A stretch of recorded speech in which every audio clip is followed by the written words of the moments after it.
ప్రపంచాన్ని చుట్టి వచ్చే పోటీ. ఒకరోజు శివపార్వతులకి దేవతలందరూ కలిసి ఒక పండుని ఇచ్చారు. ఆ పండుని వినాయకుడు, సుబ్రహ్మణ్య స్వామి ఇద్దరూ కావాలనుకున్నారు. అప్పుడు తల్లిదండ్రులైన శివపార్వతులు ఆ పండుని ఎవరికివ్వాలి, ఎలా ఇవ్వాలి అని ఆలోచించారు.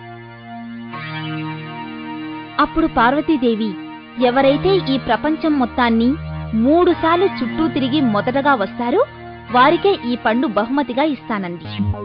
వెంటనే కార్తికేయుడు తన నెమలి వాహనాన్ని ఎక్కి గాల్లోకి ఎగురుతూ ప్రపంచంలో ఉన్న అన్ని పుణ్యక్షేత్రాలను దర్శించి పూజలు చేయసాగాడు.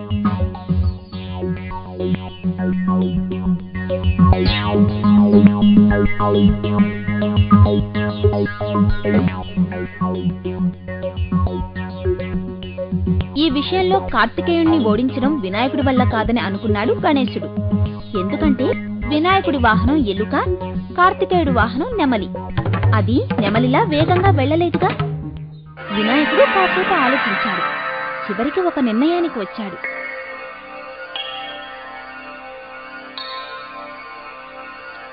నెమ్మదిగా తన తల్లిదండ్రులైన శివపార్వతుల చుట్టూ ప్రదక్షిణలు చేయటం మొదలుపెట్టాడు వినాయకుడు.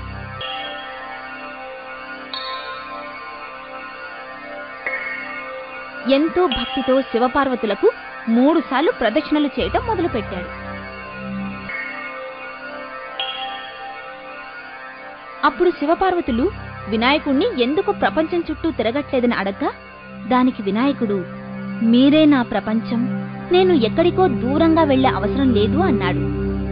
ఈ మాటలు విన్న శివపార్వతులు వినాయకుణ్ణి చూసి ఆశ్చర్యపోయారు, చాలా ఆనందించారు.